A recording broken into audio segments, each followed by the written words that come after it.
Amsterdam had been bracing for violence ahead of the match, but when it came, its scale and nature were shocking. Police said men on scooters hunted down Israeli football supporters to beat them.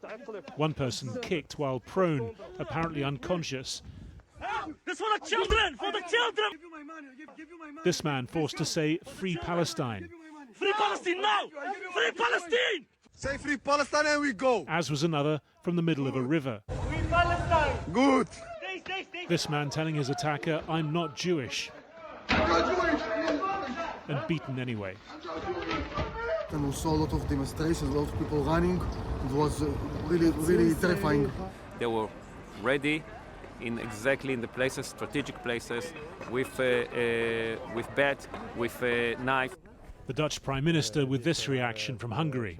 And it's a terrible anti-semitic attack, and we will not tolerate. And we will prosecute the perpetrators.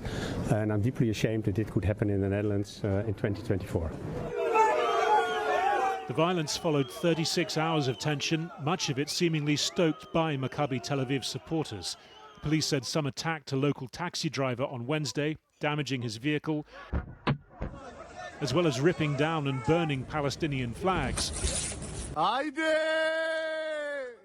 Yesterday, in the build-up to their match against Ajax, minor confrontations in Amsterdam's main square, then racist, anti-Arab chants as they made their way to the stadium.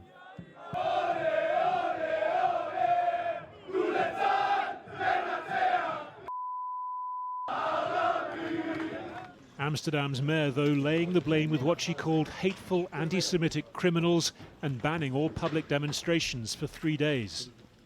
But what happened last night is not a protest. It has nothing to do with protest or demonstration. It was crime.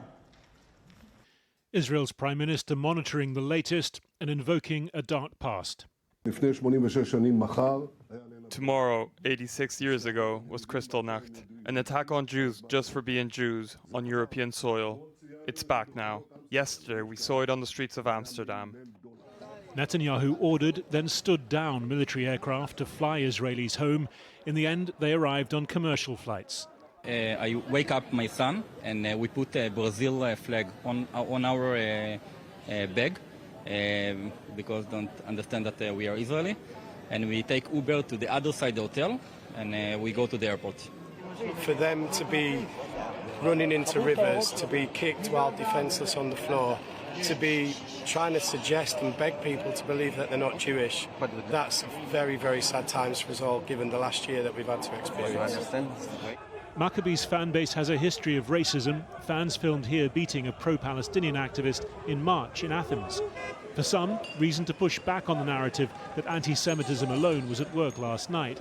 For others, for Jews especially, the hunting down, the narrow escapes, the hiding of identity all carry a dark echo of the last century.